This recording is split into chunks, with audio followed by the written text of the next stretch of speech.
दोनों को नृत्य करना पड़ेगा। केचिदविक्वान्वत्वानम् आयत्मानुदेवना देवमन्ये परे कर्मा स्वभावेनात्मया प्रभु। आज देखा कि भगवान चले गए, कुंती ने जो सुना, कुंती ने उसी क्षण अपने प्राणों का परित्याग कर दिया। राम जन्म में, कृष्ण जन्म में, दोनों जन्मों में ऐसे ऐसे भक्त हुए जिन्होंने भगवान के विरह में अपने प्राणों को त्याग दिया। राम जन्म में महाराज दशरथ जी जो सुना, राम चले गए, आज अपने प्राणों को त्याग दिया। कृष्ण जन्म में हुई कुंती, जिसने मन से भगवान की ऐसी भक्ति की थी, जो सुना द्वारकाधीश नहीं रहे, आज अपने प्राणों को त्याग दिया। पांडवों ने भी देखा कि अब भगवान नहीं है तो हमारा कोई नहीं है, अब हमारा भी रहना बेकार है। परीक्षित को जैसे ही बाल अवस्था मिली, आज पूरा राज्य भार सौंप दिया और कह दिया, बेटा याद रखना, शरण में कोई भी आए, चाहे शत्रु ही क्यों ना हो, उसे क्षमा कर देना और कभी किसी नियत्ते पर वार मत करना। ज्ञान उपदेश देकर के आज पांडव चल दिए। जैसे ही पांडव निकले हैं, आज एक एक करके सारे पांडव सीधे हिमालय की ओर गए। लेकिन हिमालय की ओर जाते हुए ऐसा तेज बरसा कि अर्जुन, नकुल, सहदेव, भीम और द्रौपदी, इनके शरीर तो वहीं जड़ गए। लेकिन केवल एक अकेले युधिष्ठिर जी महाराज जो हिमालय की चोटी तक पहुंचे, उनके लिए विमान आया। साथ में एक कुत्ते को लेकर गए थे। वो कुत्ता कोई और नहीं, धर्मराज थे। तो महाभारत में कथा आती है कि जैसे ही लेकर के उस कुत्ते को गए हैं, आज विमान चलाने वालों ने कहा, युधिष्ठिर जी आप विमान में बैठिए। युधिष्ठिर जी ने मना कर दिया, बोले भैया किसी ने मेरा संग नहीं निभाया, इस कुत्ते ने निभाया, इसको मेरे साथ ले चलो। तो वहां पर भगवान के दूतों ने उन्हें बहुत ज्ञान दिया कि जिस घर में कुत्ता रहता है, जिस स्थान पर भले ही वो भैरव का, धर्मराज का रूप है, लेकिन जहाँ रहता है वहाँ देवता अपना मुंह नहीं करते। लेकिन आजकल क्या हो रहा है, पहले लोग गाय को पालते थे, आज कुत्ते को पालते हैं। घनश्याम तेरी गैया मैया पत्तल चाटते हैं बाजारन में, और कुत्तन की वैल्यू बढ़ गई है, घूमते हैं ऐसी कारण में। आजकल लोग गाय को डंडा मारते हैं, कुत्तों को एसी की कार में घुमाते हैं। लेकिन ऐसा नहीं होना चाहिए। गौ की सेवा करो, कुत्ते को शाम की रोटी दो। युधिष्ठिर जी को समझाया, युधिष्ठिर जी विमान में बैठ गए। जैसे ही विमान चलने लगा, आज एक स्थान पर विमान को रोक करके उन देवदूतों ने कहा, नीचे की ओर देखो। बोले क्या है नीचे? बोले दर्शन तो करो। आज युधिष्ठिर जी ने जैसे ही नीचे देखा, तो नीचे नरक में पापी यातनाएं भोग रहे थे। युधिष्ठिर जी महाराज ने उन यातनाओं को होते हुए देखा। सूत जी से 88 ऋषियों ने पूछा, महाराज युधिष्ठिर जी तो धर्म के अवतार थे, धर्म पर चलने वाले थे, उन्हें नरक का दर्शन क्यों करना पड़ा? बोले एक बार किए हुए पाप के कारण उन्हें नरक में दर्शन करने पड़े। बोले उन्होंने ऐसा कौन सा पाप किया? बोले एक बार पाप किया। बोले क्या पाप किया? बोले उन्हें तो जीवन में कभी झूठ नहीं बोला। यदि वो पाप करना जानते तो महाभारत का युद्ध नहीं होता। कहा जिस समय पर अर्जुन और गुरु द्रोण का युद्ध चल रहा था, गुरुजी के सामने चेले में सामर्थ्य नहीं कि खड़ा हो जाए। भगवान से प्रार्थना की, उन्होंने क्या किया जाए? भगवान ने कहा, देखो भैया, गुरुजी अपने पुत्र से बड़ा प्रेम करते हैं, और महाभारत के युद्ध में एक हाथी है जिसका नाम है अश्वत्थामा।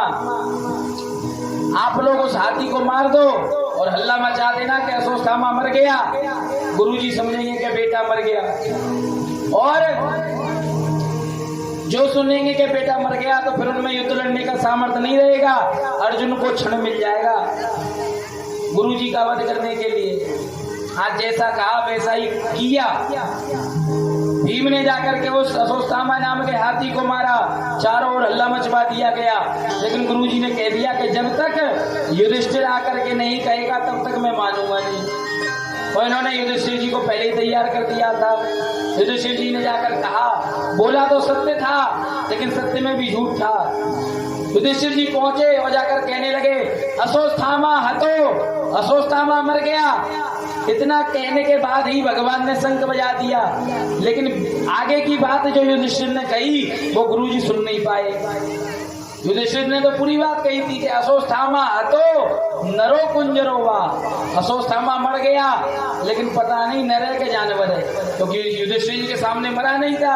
लेकिन भगवान ने चालाकी से शंख बजाया, इधर अर्जुन को इशारा किया, गुरुजी ने अपने सभी अस्त्र छोड़ दिए। अर्जुन ने गुरुजी पर बाणों की बरसात कर दी, गोविंदाय नमो नमः हो गया। लेकिन उस झूठ में साथी कौन बन गए? धर्म के अवतार युधिष्ठिर जी। तो याद रखो, एक बार किए हुए पाप के कारण धर्मराज को भी नरक के दर्शन करने पड़ गए। तो हम और तुम कौन हैं? जितने पाप करोगे उनका मिलेगा, जितने पुण्य करोगे उनका मिलेगा, सब यही मिलेगा। जो सोचो कि आगे मिल जाए, आगे नहीं, यही दिख जाएगा। वृंदावन बिहारी लाल की जय, श्री राधा रानी सरकार की जय, जय जय श्री राम।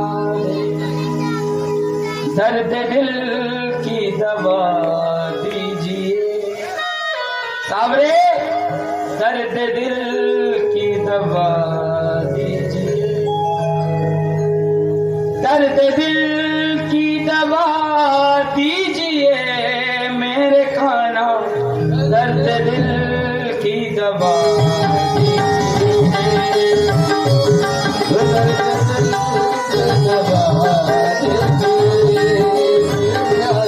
मेरा घर आपका घर हुआ मेरे खाना, मेरा घर आपका घर हुआ मेरे खाना, मेरा घर आपका घर हुआ मेरे खाना, मेरा घर आपका घर हुआ मेरे खाना। आते जाते रहा कीजिए मेरे खाना, आते जाते रहा कीजिए। श्री राधे जय राधे राधे, श्री राधे जय श्री राधे, श्री राधे जय राधे राधे, श्री राधे जय राधे राधे। दर्द दिल की दवा दीजिए मेरे खाना, दर्द दिल की दवा दीजिए मेरे खाना। आते जाते रहा आते जाते रहा हरि बोल।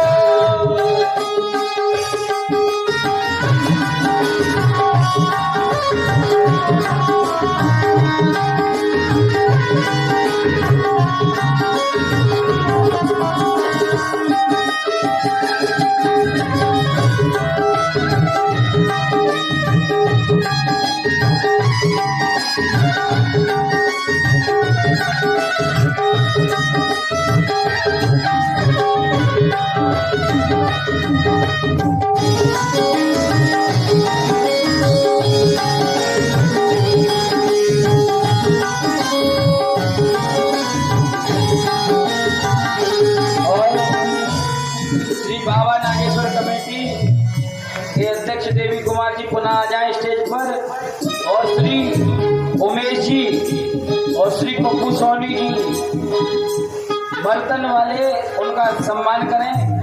श्री उमेश जी और श्री पप्पू सोनी जी का सम्मान हमारे अध्यक्ष जी करेंगे, देवी कुमार जी। गिर न जाऊं कहीं राह में मेरे प्यारे, गिर न जाऊं कहीं राह में मेरे प्यारे, गिर न जाऊं कहीं राह में मेरे प्यारे, गिर न जाऊं कहीं राह में मेरे प्यारे। अपना दामन पता कीजिए, अपना दामन पता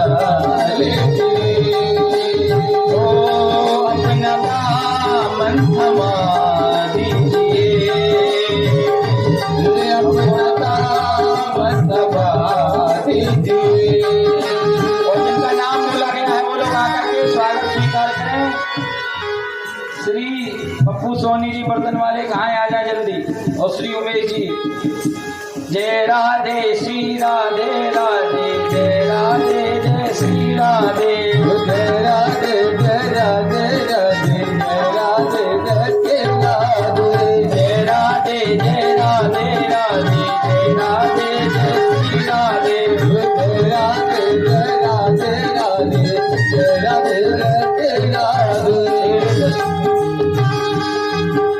वृंदावन बिहारी लाल की, जिनका नाम लिया जाया करे आपसे निवेदन है कि शीघ्र आ जाया करें, कोई कथा भी है। बोल वृंदावन बिहारी लाल की जय हो। बोल सच्चे दरबार की जय। हमारे अध्यक्ष जी देवी कुमार जी स्वागत करेंगे, सम्मान करेंगे पप्पू सोनी जी बर्तन वालों का और श्री उमेश जी का। और देवी कुमार जी देवी के भक्त हैं, उन्होंने बढ़िया मंदिर बनवा रखा है देवी जी का। तो भगवती दुर्गा का हम सभी स्मरण करेंगे। तेरे दर को मैं छोड़ कहाँ जाऊं, माँ पूजा कोई द्वार न मिले। तेरे दर को मैं छोड़ कहाँ जाऊं, मैं पूजा कोई द्वार न मिले। माँ पूजा कोई द्वार न मिले। तेरे दर को मैं छोड़ कहाँ जाऊं, मैं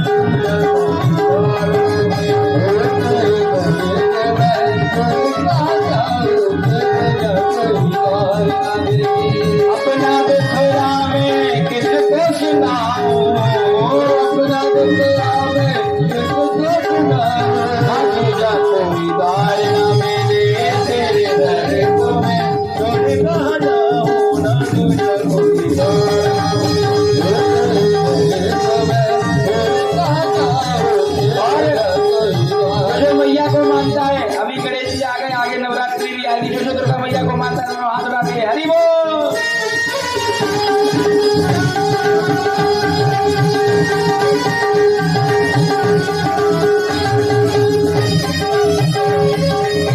ओ बच्चे दरबार की, कैला मैया की।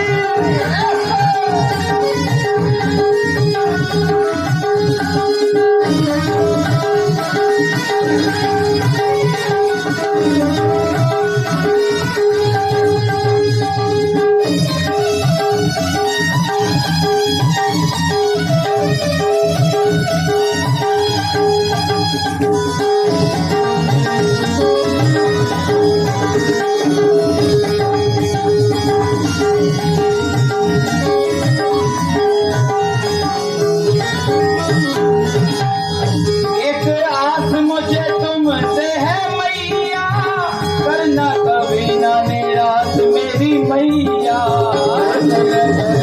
निराश मेरी मैया, मुझे निराश मेरी मैया। पीछे माँ बेटी है, दोनों हाथ खोलकर आप ही कहो। एक आस मुझे तुमसे है मैया, करना कभी ना निराश मेरी मैया। कभी ना निराश मेरी मैया, कभी ना निराश मेरी मैया। ओ तेरे सेवा कहा, ओ तेरे सेवा कहा, जोनी खेला माँ पूजा कोई द्वार न मिले। तेरे दर को मैं छोड़ कहाँ जाऊं, मैं पूजा कोई द्वार न मिले। हाथ लाके सच्चे दरबार की, कैला मैया की जय हो।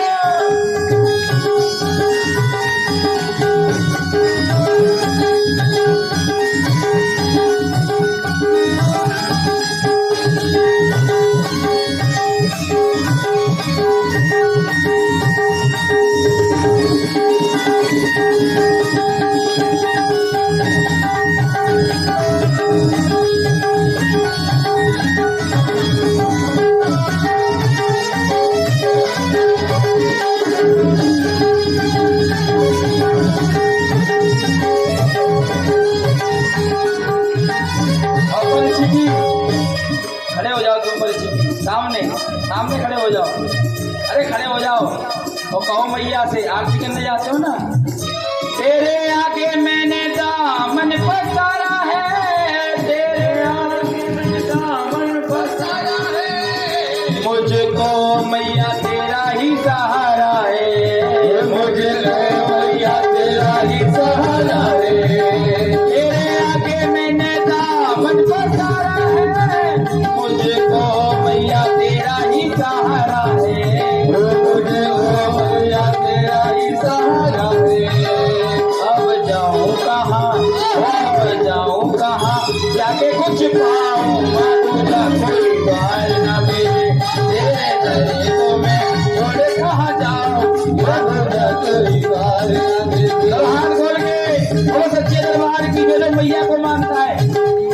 भगवती को मानता है उसे भगवती की सौगंध है, दोनों हाथ डालेगा। और जो नहीं मानते उनसे हम बोलेंगे भी नहीं। हरि बोल।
दुर्गा मैया की, कैला मैया की। एक बार उमेश जी और पप्पू सोनी जी बर्तन वालों के लिए ताली बजा दो। यहाँ 101 रुपये का दोनों ने अपना अलग अलग सम्मान भागवत जी पर अर्पित किया।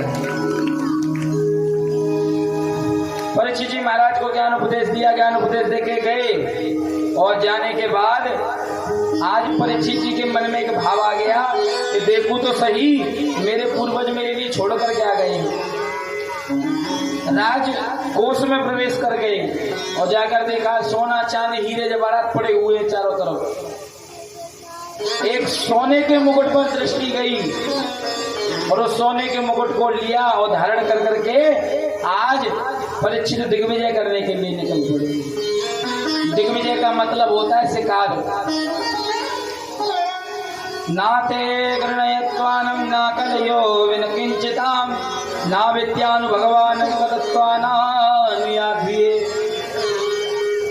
जैसे ही उस सोने को मुकुट को पहना है उसको पहन करके दिग्विजय करने गए। और जो दिग्विजय करने गए, आज दिग्विजय करने जाते समय मन में ये विचार रहा ही नहीं कि कभी मैंने दिग्विजय किया है। आगे जाकर पहुंचे हैं तो देखते हैं क्या कि एक स्थान पर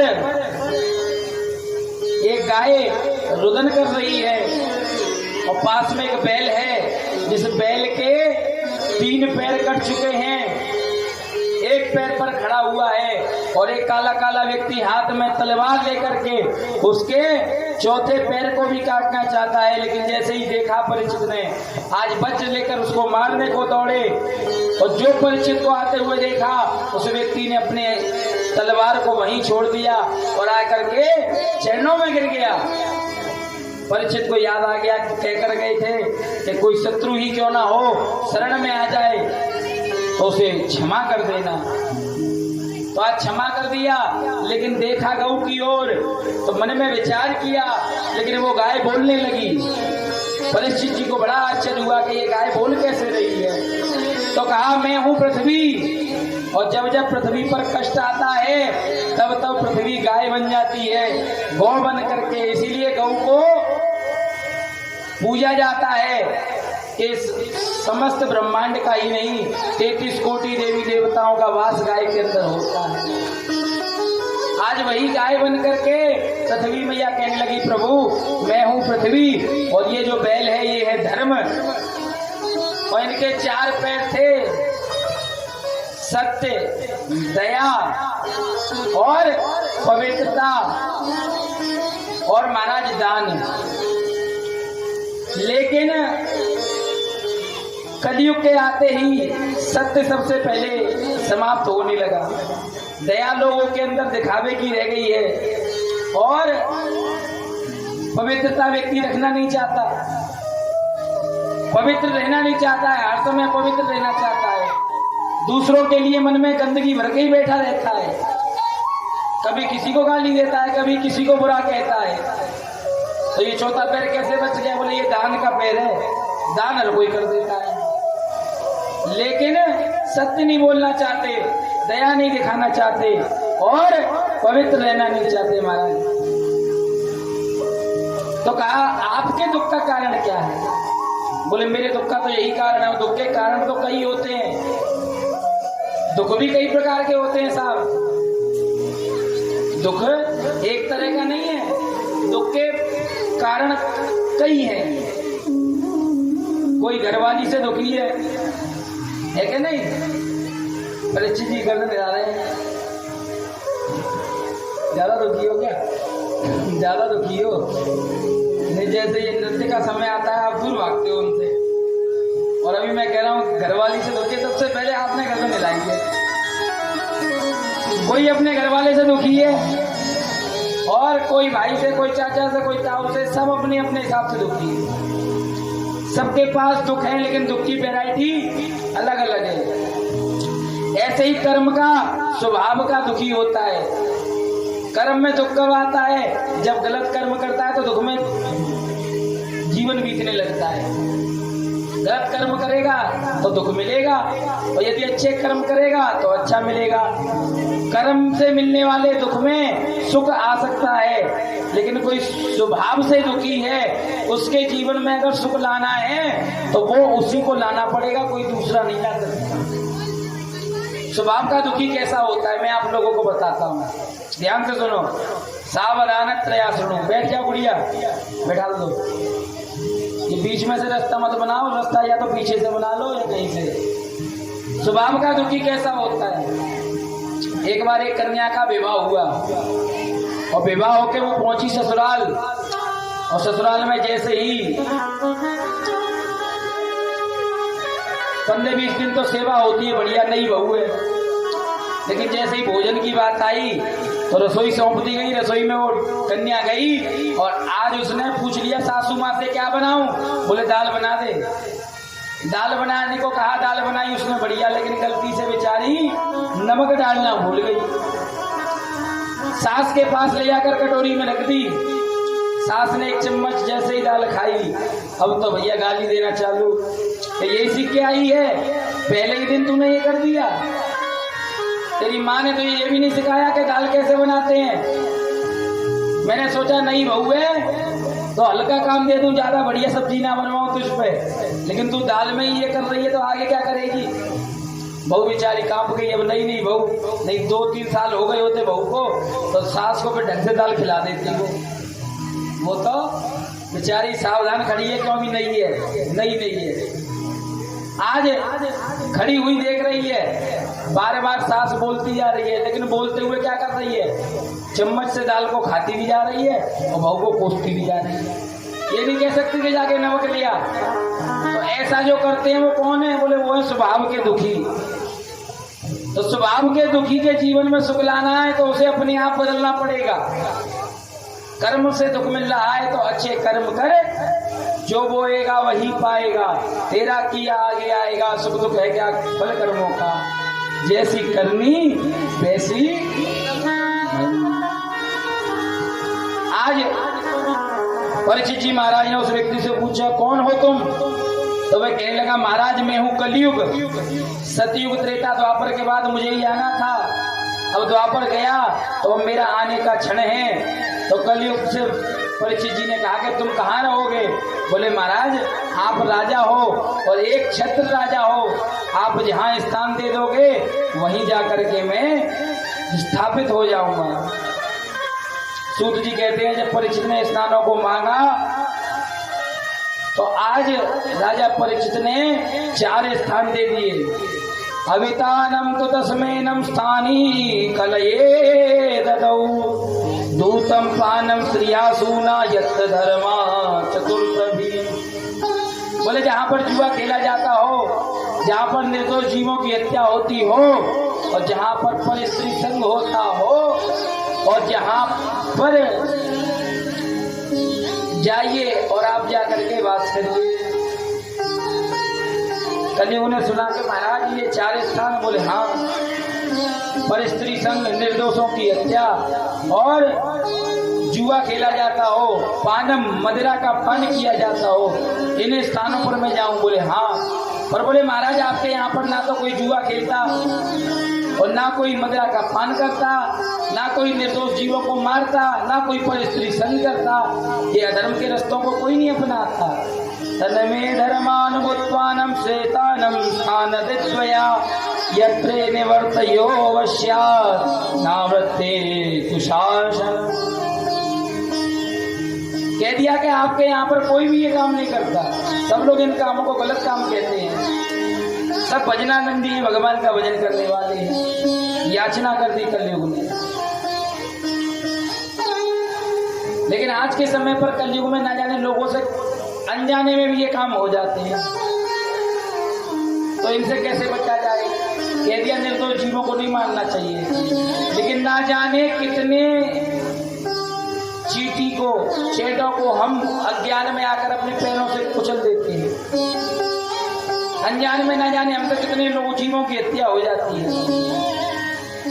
कह दिया है कि मदिरा पान नहीं करनी चाहिए, लेकिन आपको जब खांसी होती है तो आप सबसे पहले बाजार से सिरप लेके आते हो कि नहीं? सबसे पहले भगोगे सिरप लेने। जितने भी सिरप आते हैं उनमें से 95% सिरप ऐसे होते हैं जिनमें लिखा रहता है, खुले तौर पर लिख करके कंपनी देती है कि इसमें एल्कोहल की इतनी मात्रा है, और एल्कोहल का मतलब होता है मदिरा। अब औषधि के रूप में पी रहे हैं, खांसी सही नहीं होगी अगर सिरप नहीं पिएंगे तो। लेकिन जो औषधि में ज्ञान में पी रहे हैं वहां कलयुग का वास नहीं है, लेकिन जो खुद पी रहा है और पी करके नाली में गिर रहा है तो वो कलयुग में समा रहा है। जानबूझ करके जो जीव की हत्या कर रहा है वो और कलयुग में रम रहा है। और अज्ञान में यदि कोई चींटी चैते तुमसे मर रहे हैं तो उसके लिए कई प्रकार के यज्ञ बताए गए हैं। कहा जाता है कि पेड़ की जड़ों में आटा और चीनी मिला करके डाल दो तो कहीं ना कहीं तुम्हारा वो पाप मिट जाएगा। गर्मी के समय पर अपनी छत पर पक्षियों के लिए जल की व्यवस्था कर दो, गाय के लिए चारे की व्यवस्था कर दो, और जैसे बने वैसे भी करके सेवा भाव यदि आप अपने मन में ले आओ तो भैया कहीं ना कहीं तुम्हारे ये पाप अपने आप मिट जाएंगे। क्योंकि पाप बहुत छोटा होता है। यदि तुमने किसी से कुछ कह दिया और उस व्यक्ति ने उस बात को अपने मन में लगा लिया तो वो भी एक पाप है। इसलिए पाप से बचने के लिए हमें भगवान की शरणागति, भगवान के बताए कार्य करने चाहिए। लेकिन कलयुग कहता है महाराज इन चारों में से एक भी स्थान मुझे नहीं भाता, तो क्या किया जाए? बोले 5वां स्थान दो। पुनश्चायाचमानायं जातरूपा तदा प्रभु ततो नत्वामृतं कामं रजो वैरई च पंचनम। पुनः जब याचना की तो उस याचना को सुन करके आज स्वर्ण में, सोने में 5वां स्थान दे दिया। किसको? कलयुग को। और जो 5वां स्थान मिला उस 5वें स्थान को पाकर के आज कलयुग ने सबसे पहला काम क्या किया? बोले जा करके राजा परीक्षित के सिर पे जो मुकुट लगा था उस मुकुट में बैठ गया। अच्छा देखिए, अधर्म से किए हुए कार्य से जो धन हमें मिलता है उसमें कलयुग का वास है। धर्म से मिले हुए धन में कलयुग का वास कभी हो नहीं सकता। बोले क्यों? बोले रजो वैरम क्या है? धन कौन है? धन के पति तो साक्षात भगवान नारायण है। नारायण का नाम क्या है? लक्ष्मी पति। लक्ष्मी नारायण कौन है? भगवान नारायण है। और यदि लक्ष्मी नारायण पर कलयुग का भाव हो जाएगा तो संसार का क्या होगा? इसलिए याद रखिए, कलयुग का वास यदि है तो अधर्म से कमाए हुए धन में है, ना कि धर्म से कमाए हुए धन में। यदि व्यक्ति धन कमाता है, शास्त्रों में दशांश दान की महिमा लिखी है कि जितना धन कमा रहे हो उसका दशांश दान, दशांश जो धन है उसका आप दान करिए। बोले किस लिए? बोले इसलिए कि अपने धन की पवित्रता के लिए। यदि अपने लिए एक जोड़ी कपड़े ला रहे हो तो उसके 10% पे जितने कमाने, आपने एक 1000 रुपए की अपने लिए एक शर्ट ली तो 10% कितना हो गया उसका? 100 रुपए। तो 100 रुपए की बढ़िया सी ठाकुर जी के लिए पोशाक लिया। क्यों? क्योंकि आप ईमानदारी से कमा रहे हो, आप पूरी मेहनत कर रहे हो, मानते हैं हम इस बात को।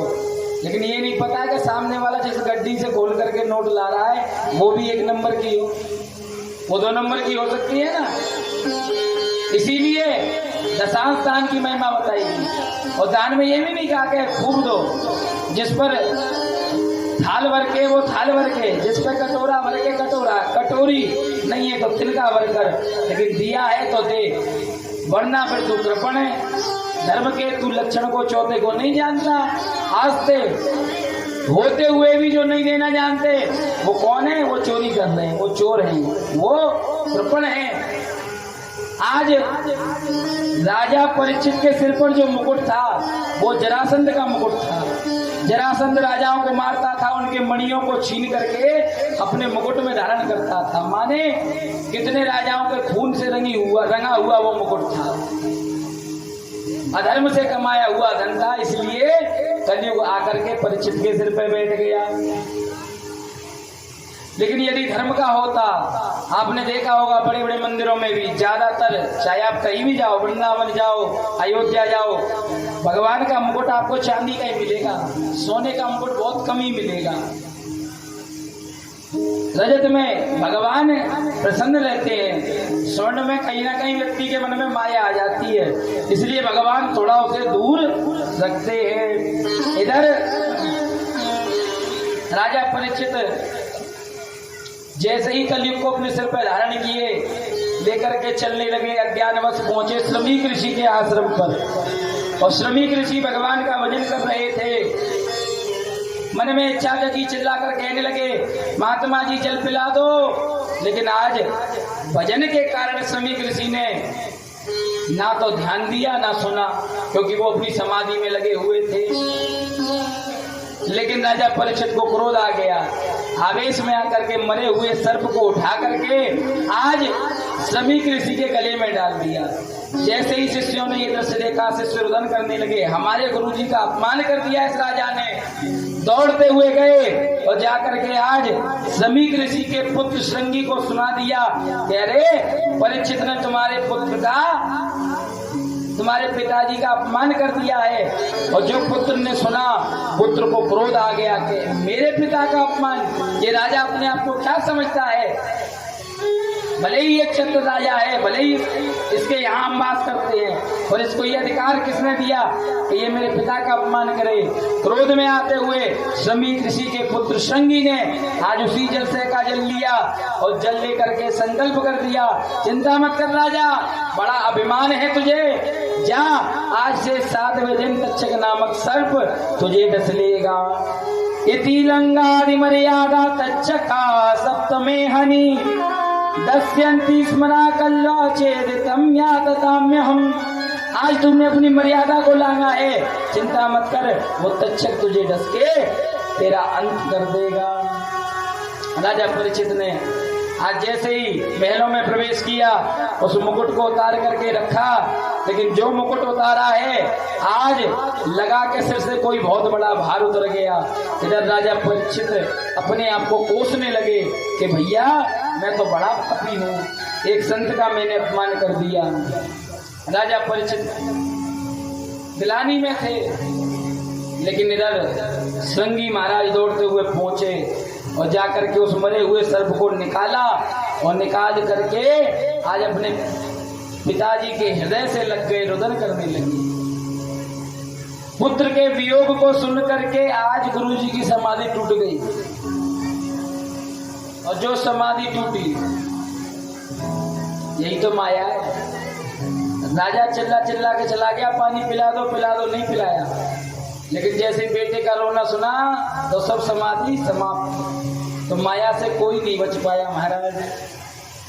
कहा पुत्र ने, पिताजी चिंता मत करो, आज आपका अपमान करने वाले राजा परीक्षित का मैंने अच्छा इलाज कर दिया। बोले क्या किया तुमने? बोले मैंने श्राप दिया है कि 7वें दिन तक्षक नामक सर्प तुझे डसेगा। अब पिताजी अपने पुत्र को चिल्लाने लगे, अरे बेटा ये तूने क्या किया? जिस राजा के राज्य में हम रह रहे हैं, जिसने रहने को हमें जगह दी, जिस राजा ने हमें भोजन के लिए सामग्री दी, एक बार पानी मांगने आया, हम उसे पानी नहीं पिला पाए, इस जरा से अपराध के लिए तूने श्राप दे दिया। बोले पिताजी अपराध छोटा नहीं, अपराध बड़ा है। राजा अपने कर्तव्य को भूला कैसे, और राजा ने आपका अपमान किया कैसे? अब पिता पुत्र आपस में क्या लड़े? पंडित जी ने पहले कह दिया था कि मृत्यु श्राप से होगी, तो वो तो होनी थी। क्यों?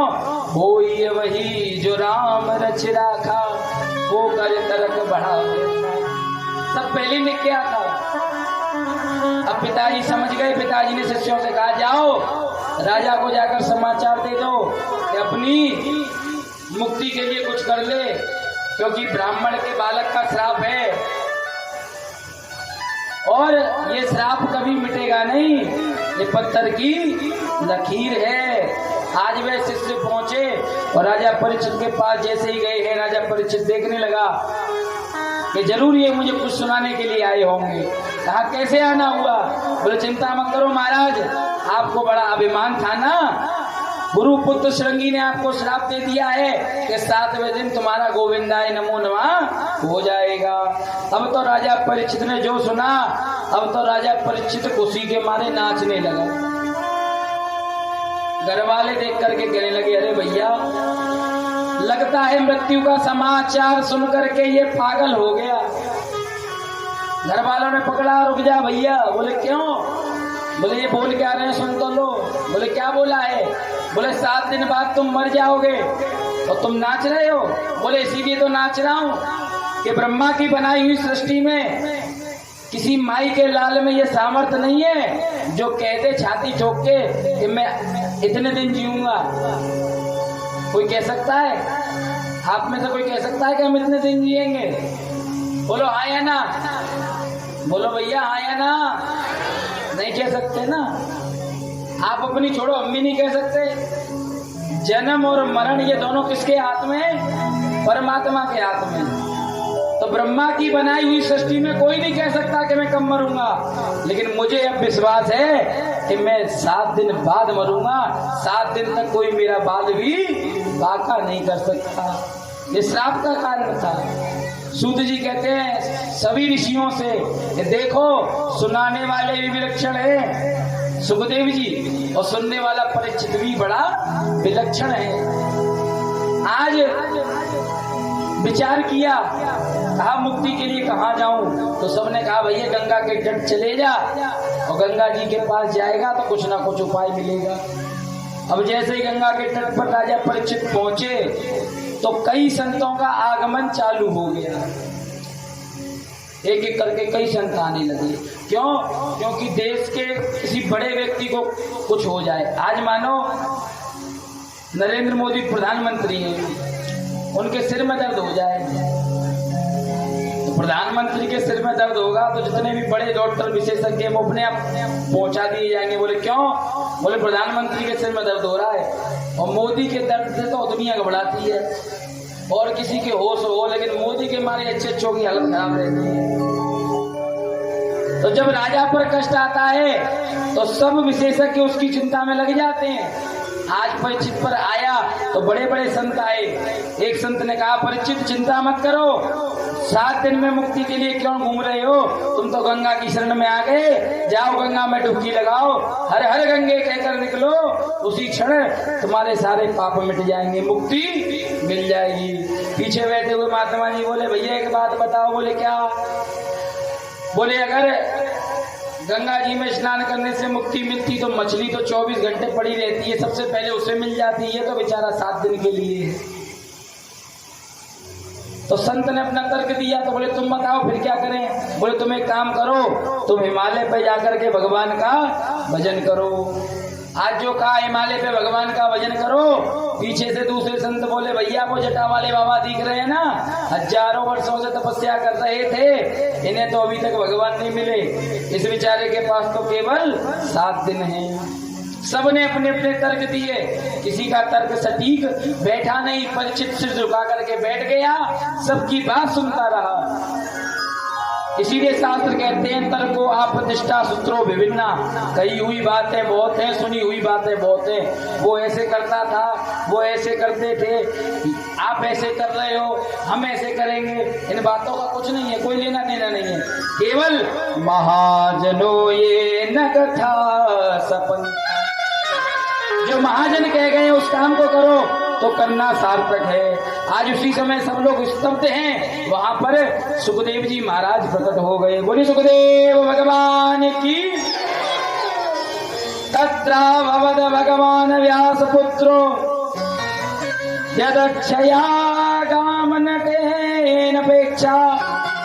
अलक्षलिंगान जनेन भ्रष्टो मृत्यशवाले देवल अवधूता। आज अवधूत वेश धारण करके जैसे ही सुखदेव जी महाराज आए, सबने जय जयकार किया, स्वागत सत्कार किया। हरि की कथा सुनाने वाले, प्रभु की कथा सुनाने वाले, तुमको लाखों प्रणाम, तुमको लाखों प्रणाम, तुमको लाखों प्रणाम, तुमको लाखों प्रणाम। हरि की कथा सुनाने वाले, भागवत कथा सुनाने वाले, तुमको लाखों प्रणाम, तुमको लाखों प्रणाम। हाथ खोल के हरि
हम पतित और अज्ञानी।